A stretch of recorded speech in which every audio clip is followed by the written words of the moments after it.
Hello and welcome to the Elder Tree podcast. My name is Twiggy Dawn, founder of the Elder Tree and Alchemilla Herbals. You are listening to the Herbal Educators segment, where each new moon I will be inviting a series of guests to chat about the world of herbal education, about their passions and motivations, and their dreams for the future of herbal medicine in Australia. In today's episode, I interview my partner Sam Marsh from Innately Wild and Primal Humanness, who has been running wild plant foraging walks and tincture-making workshops for the past 3 years at our home in Ravenshoe. In this interview, Sam shares his mentors and inspirations such as Koa Windsong, Kossowan, Arthur Haines, and even myself. He speaks of his biggest inspirations being people who have a deep connection to their local ecology. Sam became a herbal educator out of a necessity to fulfil a need in the local Far North Queensland community. He shares his passion for helping to show people how to feel more of a part of nature and find their place in their local ecology. Assisting people to feel empowered in identifying and utilising food and medicine that is growing all around them. In this interview, Sam shares his vision for the Earth Skills School, which will be set up at the Elder Tree, and we also discuss our unified dreams for the future of herbal medicine education in Australia. I really enjoyed this interview, though I must admit it was a massive challenge because we had kids just walking into the room throughout the whole interview and bouts of uncontrollable laughter and just all of the external noises in our home environment, which has a lot of wildlife and a lot of distractions. So I had to do quite a bit of editing. I apologise in advance for the glitches with the editing. I'm still learning how to do this, use all of this technology, and it's a great learning experience. But I really enjoyed myself, and I hope that you enjoy listening to it as much as I did in doing the interview with Sam. So you can find Sam's offering in the show notes, and I hope that you enjoy it. Good morning, Sam. Thanks for joining me here today in our apothecary on this summer's day to be interviewed on the Elder Tree podcast. Thanks for having me on my first ever podcast interview. Well, it's an honour to get to be your first interviewee. So the main reason I wanted to invite you here today to interview you is because you're the only herbal educator that I know that has been self-taught. And I think that's a really great thing to explore. So I'd love to talk to you about, to start off with, I'd love to talk to you about who have been your mentors in the world of herbal medicine. Any teachers, and who's been your biggest inspiration and mentors in the world of herbal medicine? When it comes to mentors and inspiration, I don't have too many.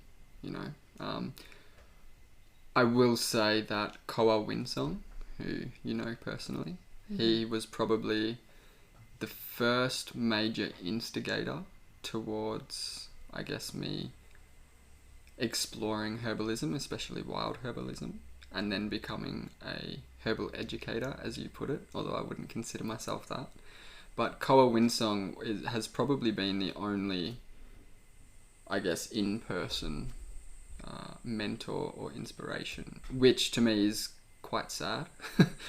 But yeah, that's just the way that it is. And also there's a few people who I've met online who I now stay in communication with, but Arthur Haines would be one of them. He lives over in America and he is a botanist, and so his understanding of the ecology that he lives is super inspiring to me, and he knows a lot about not only the native plants over there but also the indigenous names for them, which to me is super inspiring.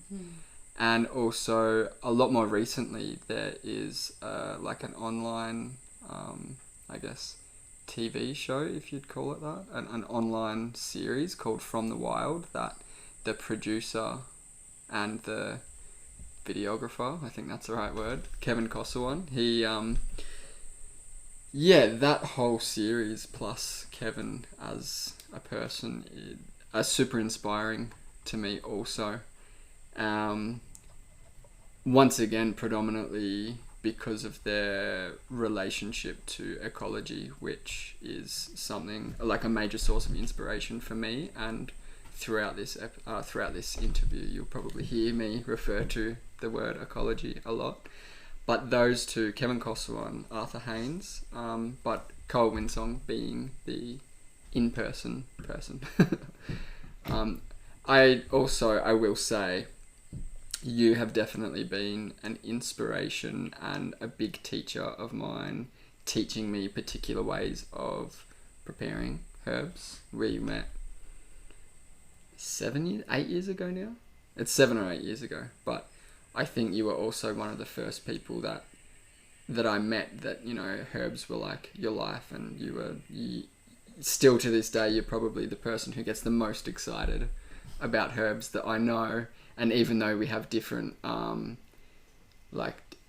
passions in the realm of herbalism, you've definitely inspired me to learn more, and you yourself have taught me a lot about herbalism, and in particular how to make and prepare specific medicines from herbs. Yeah. Oh, beautiful, thank you. I actually only just realised that just now as you asked me. I was like, oh, right. Okay, actually, Twiggy, you've been a major source of inspiration and a teacher. Thank you. Well, that's really nice to receive. So it's interesting, you talked about Koa Windsong and as well as something I haven't thought about myself, that he was actually probably the first in-person person to teach me about plant medicine as well. Around about 13 years ago, I went on a kind of survival / foraging kind of weekend course thing with him, and he was the first person to start teaching me in person about identifying medicine and how to work with it in my local jungle ecology at the time. Thanks for reminding me of that. And that point that you made of that, unfortunately he's your only in-person real teacher like that. You're saying that because there's no one else in Far North Queensland, especially since he left 6 years ago or so. There's been no one else in North Queensland that's been teaching particularly wild identification of medicinal plants. It seems like your workshops have massively come out of a real necessity, and there's a real need in the local community, and there's no one here doing that. So so good on you for picking that up, even if you hadn't had any kind of official training. You've been teaching, doing your workshops for 2 years now, probably going on 3. 2 to 3 years. And there's really highly sought after, and they're really important. It's really important information, I think, and a lot of people think in the area. So good on you for just being, predominantly being self-taught and just doing it, really teaching people really important information. So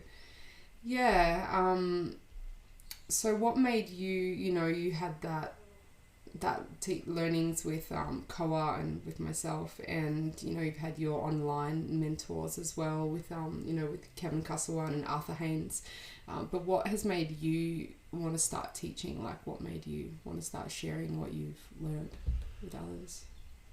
Well, as you said, it sort of came out of necessity, really. I mean, if I'm totally honest, I wish I didn't have to teach these things. But really out of necessity, because there's different viewpoints that I have on why I teach these workshops.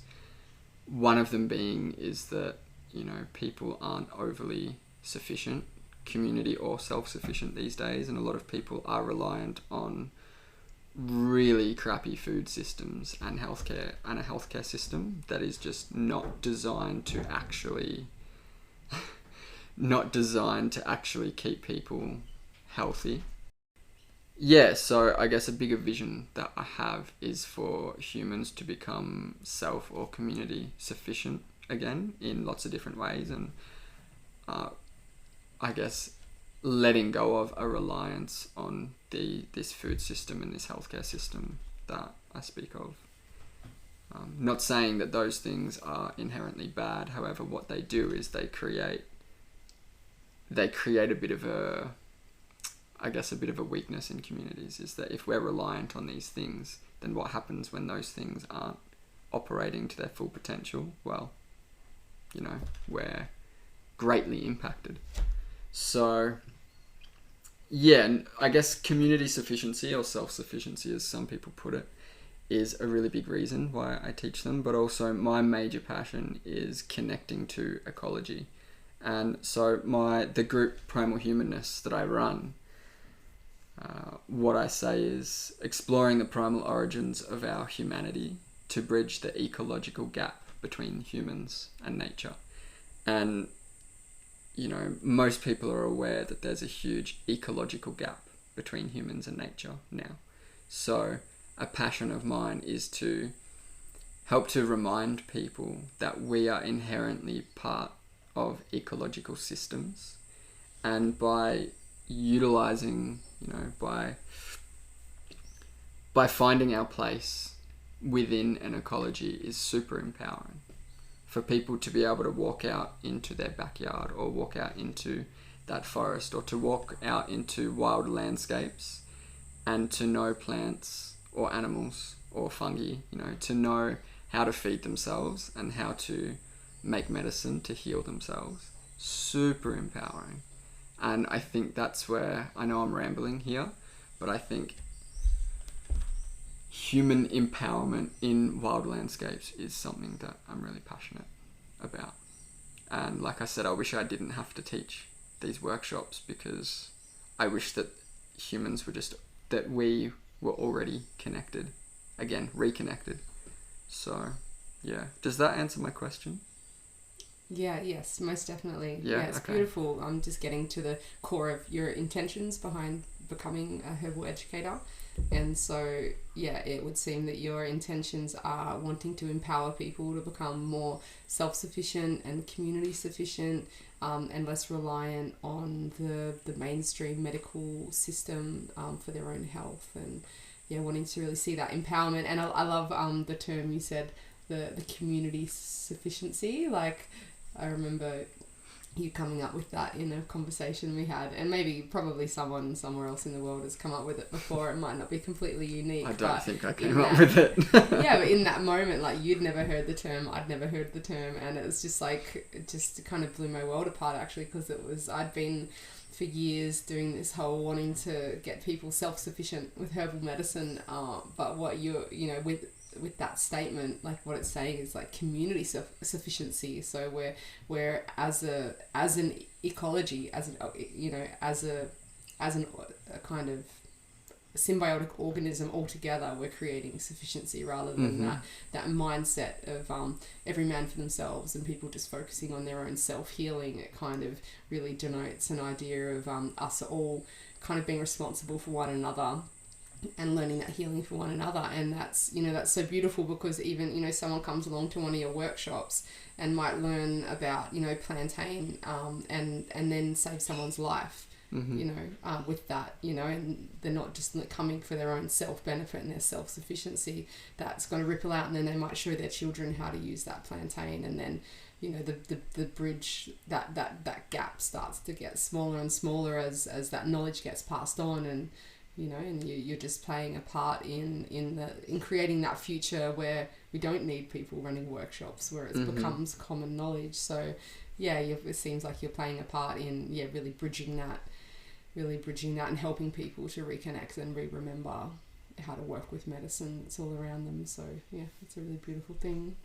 Yeah, I think you explained it quite well. I still struggle when people ask me questions like that, to actually like eloquently and elaborately explain, because to me a lot of it is more like feeling, I guess. Is, you know, I find it hard to actually use words to explain my bigger visions in the world, if that makes sense. Yeah, I suppose you can just paint the picture of the world you want to see. You want to be a part of a world where we all, that becomes common knowledge again, and we've reclaimed or remembered or been retaught all of that knowledge that our ancestors, if you look back far enough, they would have just had that knowledge. So yeah, it's kind of, you know, and that's the beautiful thing with like that primitive focus, or, you know, primal humanness of like looking back at that time where we did have that connection, and kind of, I suppose, being a part of creating a future where we can have that connection again, have that knowledge again, and be empowered in our own health, and be able to take care of ourselves and one another. So we're creating a stepping stone, an important bridge and stepping stone towards working towards that. Yeah, it's like looking backwards to pave the way to, I guess, a better future for humanity. That in turn will have a better future for our ecological systems. So, yeah, what has been, you know, we've looked at what your intentions are behind doing these workshops and teaching people these things, but what has been, I suppose, in the last 3 years, what have been some of the hidden gems or unexpected benefits that you've found in doing these workshops and teaching people? That's a really good question. I actually haven't thought about that.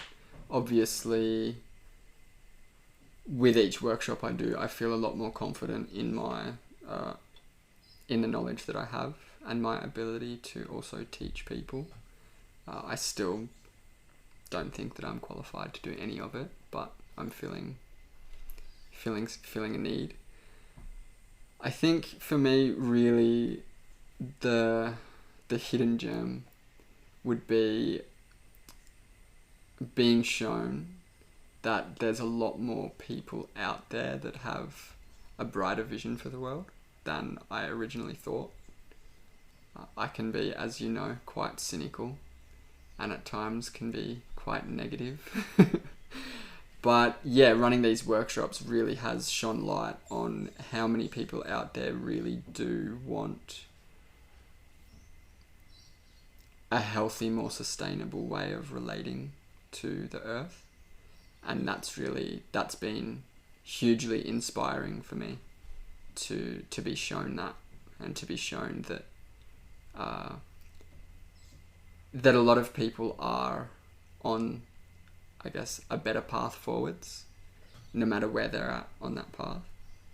And I guess that's been the hidden gem, is it's created a lot more of a positive outlook on the future of the world. Yeah. Other than that, it's just nice to be around people who have similar visions and similar passions and want to learn about herbs. I could talk about herbs all day. Wild herbs, for sure. I'm not too much into the whole gardening, agricultural side of things, but yeah, wild herbs are like, I could talk about them all day. Yeah, I remember us having that joke years ago that, you know, that if someone's into plant medicine, that kind of they're a lot more likely to be our friends. And in fact, we don't really have many friends that aren't into plant medicine. It's kind of like a prerequisite for it's a huge prerequisite. So yeah, I think we've both made a lot of new connections through our workshops, and you know, something I've loved seeing in both of our workshops, but just, you know, focusing on yours, is that like the diversity of the people coming. So it's not just like the alternative lifestyle, you know, earth warrior, the hippies, or, you know, like the kind of, most of the people that come along to look at them, you wouldn't expect them to come along to that kind of workshop. You know, a lot of the people, you get a lot of nurses. I mean, we both do, but you in particular get a lot of nurses come along. Yeah, and, doctors. Yeah. And get people from like all kind of walks of life, and, you know, a lot of people from all different kinds of careers and backgrounds, and and intentions for why they're wanting to come, but like it seems like for the most part they're all coming because they want to learn, they want to be, whether or not they realise that they want to be more connected to the earth. I think a lot of people get that from coming to your workshop, is like that connection to ecology, of being able to look around and identify medicine, you know, and having that connection to, you know, to what's going on around them. Yeah, it's a beautiful thing. I love seeing people after the workshop and hearing people's feedback, and yeah, I think you're doing a really good thing. Thank you. We get a lot of people from like the whole permaculture sort of world coming along, because the main workshop that I teach focuses on plants that are very commonly found within people's gardens, whether that be personal gardens or community gardens, or even like, what is it called, like council sort of areas. Like a lot of these introduced plants are found really close to home, and so yeah, that is probably where a lot of the more relevant information is found, because generally speaking, most people don't really want to be going out into the bush to be looking for, you know, herbs and stuff like that. So finding the things that are a lot closer to home within people's gardens that don't have to be planted and tended to, they're literally wild and they grow on their own, that's where it's very relevant for a lot more people. Yeah, and you don't just teach, you know, you don't just do the foraging walks, you also do medicine making workshops, tincture making workshops as well. Yeah. Could you tell us a little bit about that? Yeah, so I've only done a few of them, but yeah, the tincture making workshop it's a lot more theory than practice. There's a lot of sort of heady information in it, and for me to be able to teach somebody how to make a tincture is not as simple as putting a herb in 40% vodka like most blog posts online suggest. Folk method? The folk method, yeah, which can be applied to some plants, but not all of them. And so I go into a bit of depth. I keep it simple, but also go into quite a bit of depth in like figuring out what plant that you're tincturing, what it requires, what percentage alcohol it requires to actually extract the constituents in it so that you get the medicinal actions that you're wanting. And I base it on like 4 sort of questions that I get people to ask themselves. First of all, what plant, or I guess fungus also, what plant or fungus are you extracting? And the second question is, what medicinal actions are you wanting from it? So everybody knows that herbs have particular actions that they have in the body. We've got to figure out not only what we're extracting, but what actions we're wanting from the medicine that we're making. And then the third question is figuring out the phytochemistry within that plant or fungus that creates those medicinal actions. So with this third question, you know, modern science or modern, the modern healthcare system sort of looks at things on like a really molecular level, and obviously it's the whole plant that provides its benefits. However, a little bit of understanding of the phytochemistry within the plants that provide these actions is really important to then answer the fourth question, which is what's the best way to extract that phytochemistry that creates the actions found within that plant or fungus. And so, yeah, it's in depth, but also it is simple. Anyone can understand it. And it's important because, you know, I see in my workshops, some people say that we look at a plant and they say, oh, I made a tincture of that once. And you know, to have an effective medicinal preparation, you don't just go around tincturing everything, or you don't just go around making a tea of everything, because that you may not get the actions that you're wanting from that plant. So I know that makes sense to you. Does that make sense to your listeners? Hopefully. I hope so. I think I'm rambling a little bit, but yeah. So the tincture making workshop's cool to actually understand how to make a tincture, but why we would make a tincture with a specific plant and why we wouldn't for another plant. Yeah. I really like making tinctures. That's what my business, Innately Wild, is built on, is making herbal tinctures. Beautiful. Yeah, something as well, just to take it back as well to your workshop, something I like about you with what you offer with your foraging walks is that you have quite a broad climatic or ecosystem kind of knowledge, because you've grown up in the Mornington Peninsula, so you have quite a lot of knowledge around coastal plants, and being in a temperate environment and spending time inland as well. You know a lot of like inland, temperate climate plants, and then moving up here and living in the tropics, and learning with Koa Windsong, which is in the tropics, and then living out in the savannah land, out right on that borderline past Ravenshoe, where it starts going subtropical and then into like arid subtropical climates, which has again like a whole other array of plants that are available. So yeah, it's beautiful, like your focus on ecology and ecosystems, but you have quite a broad knowledge of different ecosystems as well. So yeah, I just wanted to kind of bring it back to that point, because I think it's a good point to know as well, like knowing different ecosystems, because someone might find themselves in a different place, and if you only just know about what's on your backyard, that you might be in someone else's backyard and need to know a plant about there. So people come to your workshops, like most people are traveling a couple of hours to come to your workshops, coming from Cairns, and which is a different ecosystem in itself down there than what it is here. And I think there's benefit in that. I think there's benefit even in learning your own ecology, but also just kind of getting to recognise plants in other ecologies too, so that if you are someone that travels, goes on holiday, moves around, nomadic, whatever it is, then you're kind of more equipped. And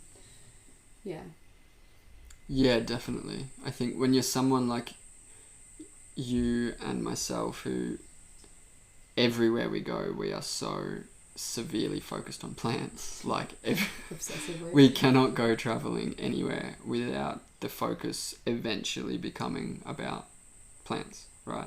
So someone like us, wherever we go, we're going to be observing the ecosystem, observing the ecology. And what I've noticed is that because you and I really like Latin names of plants and sort of understanding like taxonomy in plants, we are like, I notice different patterns in all sorts of different ecologies. I'm not sure if it would be the same with rainforest and desert. I've never been to a desert, but just recognizing particular patterns and being able to look at a plant. I know that you get this also, but I can look at a plant and know that it's closely related to another plant that I know. And then I can take that plant and like looking at its growth pattern or the ecology that it's in, relate it to another plant that I know and figure out that they're actually very closely related and very closely used medicinally. Did I put that the right way? They can be used for very similar things. And so being really observant, like observation skills in herbalism, especially wild herbalism, is super important. It's, in my eyes, a lot more important than I guess like theoretical knowledge, is actually the ability to observe patterns in nature. That for me is also a huge passion of mine, which I'm not going to go into now, but being able to witness these patterns in nature, which is relevant to a lot of different skills, but plant identification in particular.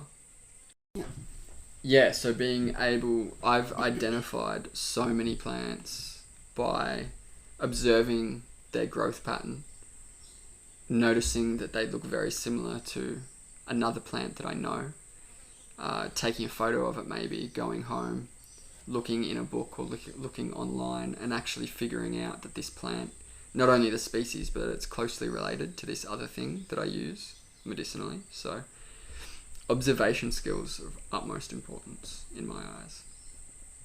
Definitely, yeah. Developing that pattern recognition and engaging all your senses as well. You know, like smelling the plant, not just observing with your eyes, but actually smelling it. You probably shouldn't be tasting it until you know what it is. But like, you know, engaging all the senses in that pattern recognition, and you know, because like for me, I can pretty much identify anything in the Lamiaceae family. You know, if you kind of look at families, like, you know, the mint family or the Lamiaceae family, and it's like, well, it's got square stems, you know, the flowers are pretty well like this, and, you know, the smells aren't always the same, but if it's highly aromatic, it's like I'm starting to get some indications that it could be in the Lamiaceae family, which, you know, most of the Lamiaceae family plants I've worked with are really good for, like, they're either calming or good for the nervous system or good for insomnia, you know, things like that. So, and are carminative or, you know, soothing to the digestive system and, you know, that kind of thing. So you can start to really, you can learn a lot just by, you know, like you're saying, just like observing a plant in a different ecology and then researching it and, you know, being able to find it. And a really good resource I found for that as well is, a book called Botany in a Day by Thomas J. Elpel. It's called Botany in a Day. You know, the subtitle is like the patterns method of plant identification, and it's got a massive primary focus on medicinal plants. And even though it's plant families of North America, but it still kind of groups things into families, looks at their medicinal properties, and teaches you ways of identifying them based on family, which, you know, understanding plant families can help us with identifying plants in other ecologies as well. Mm-hmm. So yeah, I like that, what you said. Mm-hmm. Yeah, we humans, like, pattern recognition is one of our, I think, major evolutionary wins, is our ability to recognize patterns and our ability to remember that a particular pattern or a particular shape is relevant to something else. And even modern humans that are living severely disconnected lives are really good at it. Everybody knows, you drive past a big golden M, they know exactly what to get there. You know, drive past a big red rooster. Drive past a big red rooster, they know exactly what to get there. And so a lot of our pattern recognition is now unfortunately leading us to, like, disconnecting us further from nature, but it's still inherently there, you know. So yeah, pattern recognition, really important to develop that skill. Yeah, I can really see the importance in that. So my next question for you is, if you could envision, like, the future for herbal education in Australia, for wild plant medicine in Australia, like, what would that look like? You've already talked about the importance of, you know, handed down information through families. But if you could paint a picture for us of an ideal world, then what would that be? Well, I just had a funny thought that instead of learning, like, economics and stuff like that at school, that I should have learned herbalism. But yeah, I guess I would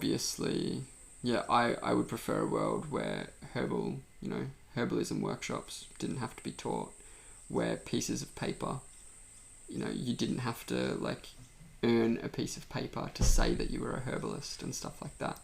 But really, I think intergenerational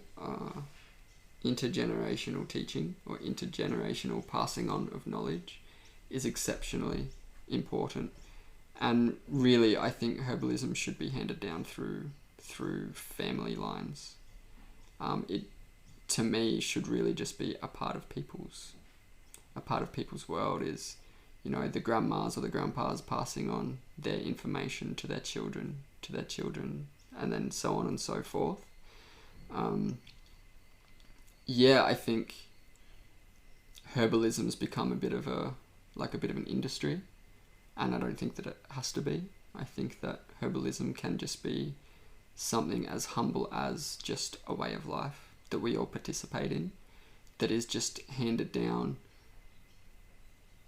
inherently because we practice it each day of our lives, because we rely on it for our health.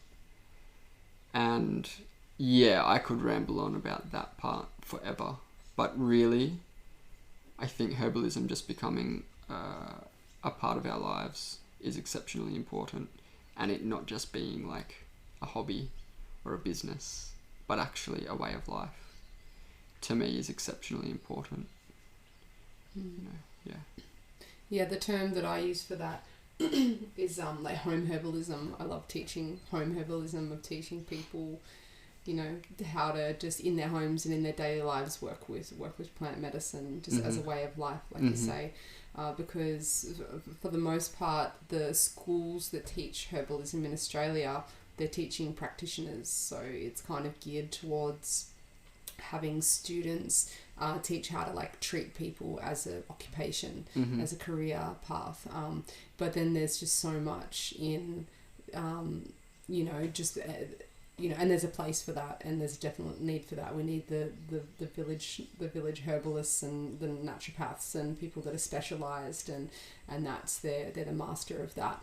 But just for the average person, you know, the everyday person, no matter what age or stage or walk of life, to be able to have the basic working knowledge of, like, you know, I'm bleeding to death, okay, stuff this plant in there, or I've got a bite, put that plant on there, or I'm getting a cold or preventing a cold, or, you know, just the general kind of like first aid stuff and the general day-to-day health stuff. You know, we could be taking a lot of the burden off the medical system if we were more sufficient.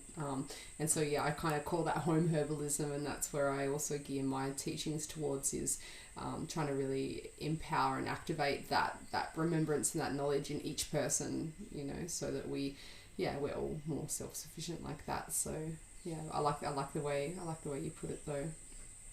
Oh yeah, thank you for elaborating on that, because I also see the importance of specialists, people that specialise in it, and they obviously serve a really important role in society, but like you say, I think having our general day-to-day herbal usage being just common knowledge is exceptionally important. And then maybe the people who are really, really passionate being the specialists who people go to for particular things that, they don't know how to treat. So thanks for elaborating on that.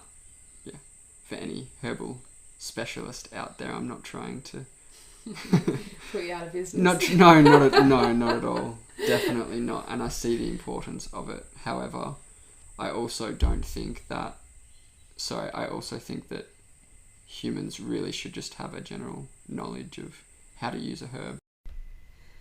Yes, I totally agree with you there, and I think that you are playing an important part of helping to bridge that gap and to help to get people back on the right track of remembering and reconnecting with the medicine that's growing all around them. So that leads me to my next question, which is, what are your upcoming offerings? Your current offerings and also your upcoming offerings for 2023 through your businesses and your workshops? Okay, well, I just launched my business website, www.innatelywild.com. So through Innately Wild, I make and sell wildcrafted tinctures and extracts. If anybody wants to go on there, they can look at. I only have like a small seasonal line at the moment, but I'm looking to expand a lot more next year. If anyone wants to go on and get some tinctures, that would be awesome. I'll put a link in the show notes below this episode as well. Yeah, cool. They're made from Australian certified organic alcohol and spring water that I distill myself, and wild crafted honey and different wild herbs and mushrooms. So through Primal Humanness, I guess my vision for that was to create a group, starting with an online group that people shared all of their different earth-based skills, or primitive skills as people call them, including plant identification, tool making, all sorts of things, animal hide tanning. Really, essentially, it's me running it at the moment. So that is meant to be a group. But for next year, a part of my intention is to really focus on getting some cool workshops happening, whether that be me running them myself or other people. But I've got some visions on having primitive fire starting workshops and hide tanning workshops. But also I want to expand on my plant identification and wild herbalism workshops. I don't have any dates at the moment. However, if you go on the Primal Humanness website, which is www.primalhumanness.com, or if you go on the Primal Humanness Facebook page or Instagram, sorry, not the Instagram, still go on it, but that's not going to have upcoming workshops on it. But yeah, if you follow them, you can subscribe to the newsletter and you'll be updated with workshop dates. Beautiful. Okay, I'll put links to all of that, everything that you just mentioned. I'll put that in the show notes. Great. After the interview. So anyone listening to this, just look below and you can see the links for Primal Humanness and Innately Wild, and for the Instagram and the mailing list and all of that. So also you got up and you did a speech at last Saturday's fundraiser for the Elder Tree, and you spoke about a bit about your vision and dreaming for the Earth Skills School to be created within the Elder Tree. Yeah, and I know that a big part of that dreaming for you of creating that is bringing in other teachers, bringing in other people from around Australia, potentially from around the world, to share their earth skills. I mean, we were calling that a primitive skills school, but, do you want to speak to a little bit about where the name change has come, and some of your ideas and maybe some of the kind of people that you might want to be bringing in there, and the skills that will be getting taught in that space as well? Yeah, so the term primitive skills is widely used. I've used it in the past just because, it's easy because people know what you're talking about when you say that. However, I don't really like the term because even though they're skills that our primitive ancestors used, a lot of them, I would argue every single one of them, are actually still relevant to modern humans, probably now more than ever, actually. So earth skills or earth-based skills I like to use rather than primitive skills. And really what I mean by that is just skills, general utilitarian skills that require a connection to the earth and in particular to ecology to actually fulfill. So that could be something like dyeing with wild plants. It could be making spears, it could be natural building, any number of things. I think almost everything, every skill that we actually need in life, a lot of it we can practice earth-based skills through. So my vision is to have, I guess, a school that teaches these things and really just create a space where people from all over Australia or all over the world can come together to teach the things that they specialise in, because there's some amazing people out there that have dedicated most, if not all of their life to practicing a particular set of skills. That these sorts of people, having mentors is really important, even though I've learned a lot through books and a bit online, that does not surpass having an actual in-person mentor And I think having a space where mentors can come and gather to teach people is really important. Yeah. And what are some examples of those teachers, like Koa Windsong? Definitely. One of them, maybe Jake Kassar. Yep. Yeah. Definitely. Another one on my mind is Daniel Sainty. He's got a lot of different skills, but in particular his primitive fire making techniques are, from what I can see, like far surpass anybody else's that I know in Australia. His ability to make fire and his different techniques and tools and stuff like that. So yeah, people that are really just dedicated to not just doing these things as a hobby, but actually helping people to begin to utilize these skills as a way of life, not just having a skill to put in the tool belt for rare occasions, you know, but actually helping everybody, including myself and you, to start embodying these things as a way of life rather than as a hobby. Does that make sense? Yeah, beautiful. Yeah, cool. Okay. Yeah, I think that kind of really sums it up. It seems to be like the theme or the intention running through all of it is really just wanting to, you know, create a space where this becomes a way of life. Yeah. For people, you know, not just a hobby, not a career. It might become something that's more.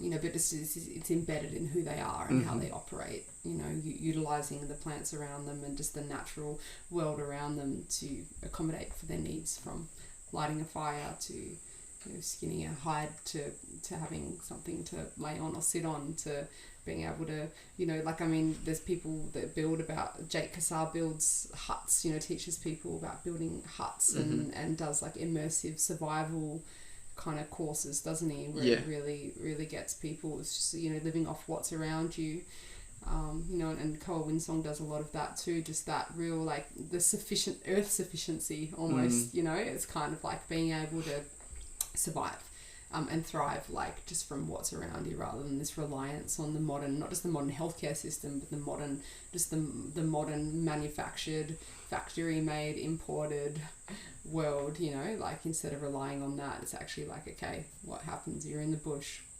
How do you survive? What do you eat? What do you treat yourself with? How do you light a fire? How do you live?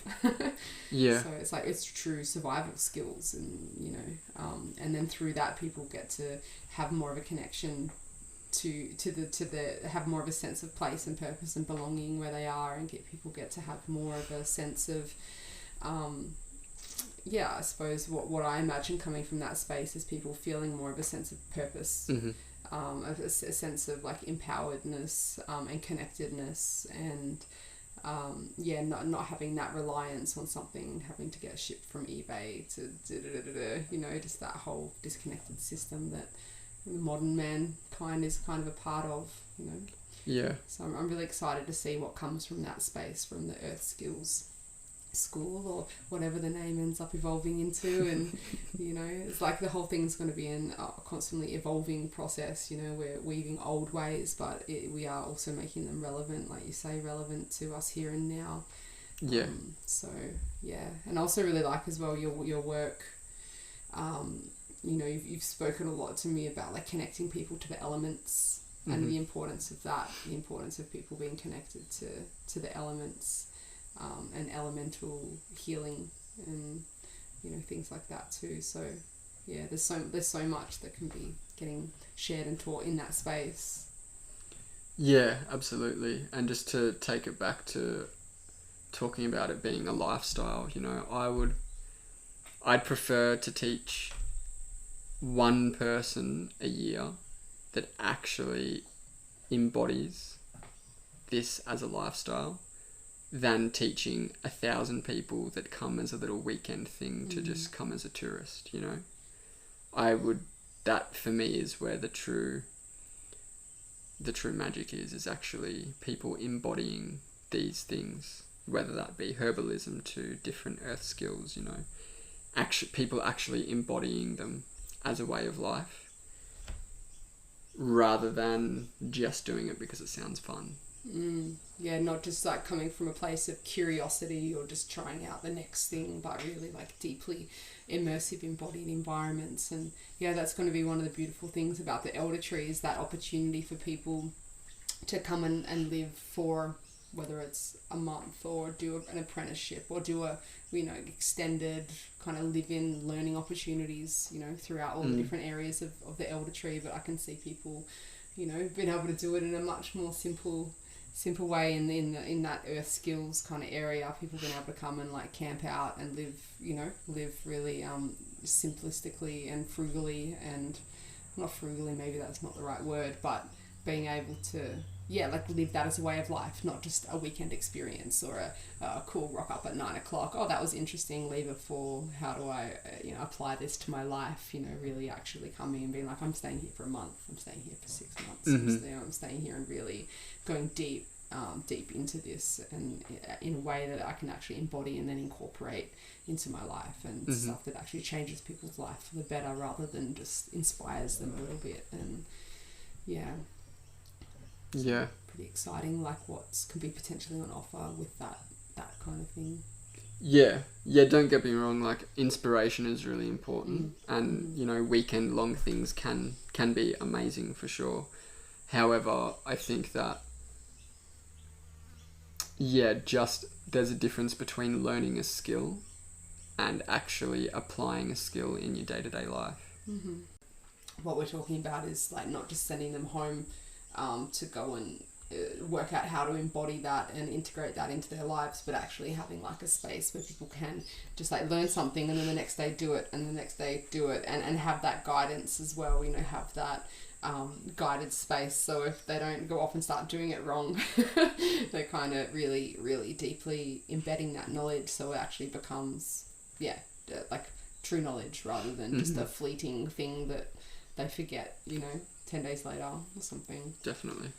So that's beautiful. That's beautiful. I get pretty excited when I think about that part of the elder tree, and and I get excited when I think of all those people coming in, and bringing their knowledge, and it's pretty exciting times ahead. So thank you. I'm gonna wrap it up for today, and thank you for joining me and for sharing a bit about your story and your inspirations and what your motivations and your offerings, and also thanks for like talking about like visioning the future and the world that we want to be a part of creating, and that we are being a part of creating. It's been really nice to have you here today in our hot and sweaty apothecary with all the windows open so you can't hear all the crickets and kids wildlife and kids and everything that's going on. It's pretty hot and sweaty. But thanks for coming on today. All good. And and thanks for holding that torch and representing.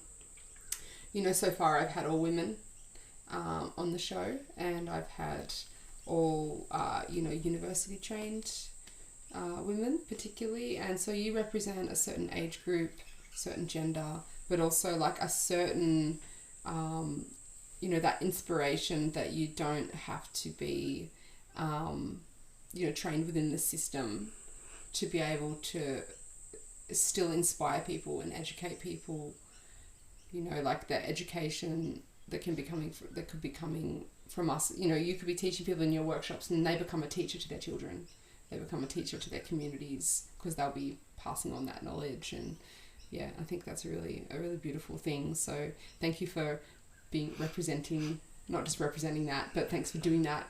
Thanks for having the confidence to just go out on a limb and share what you know.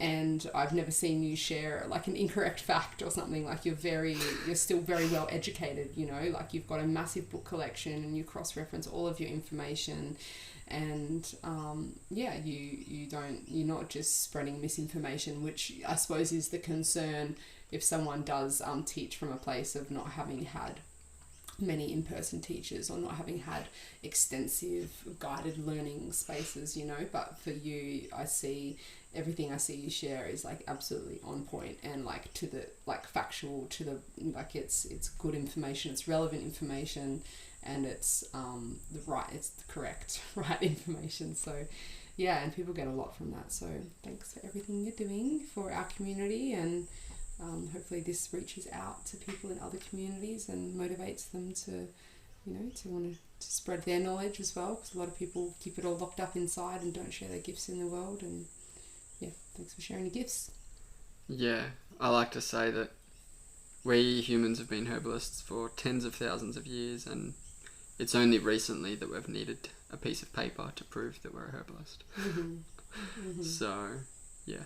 And particularly in Australia, you know, like because you look at in America, for example, or in Europe, you know, you can learn from your parents or your grandparents and become a practitioner, or you know, or be to be able to treat people and to spread, you know. But then in Australia, it's like, you know, that bit of paper has a lot of weight to it, and actually legally for dispensing herbs, you need that bit of paper, which is probably good in a lot of ways, but also it can also be kind of limiting in a lot of ways as well. So yeah, I see how it could have some benefit. However, I also see the huge detriment that it has. Yeah. School of life, man. Yeah, school of life. Nice. Great. Well, have a beautiful day. You too.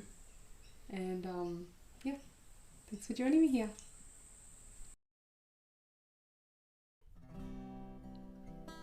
Thank you so much for listening to the Herbal Education segment of the Elder Tree podcast. Stay tuned every new moon as I interview amazing and inspiring herbal educators from around Australia. To find out more about the Elder Tree, you can go to our website, which is theeldertree.org. And through our website, you can subscribe to our mailing list. You can also follow our journey on Instagram and on Facebook. Thank you again so much, and have a most wonderful day.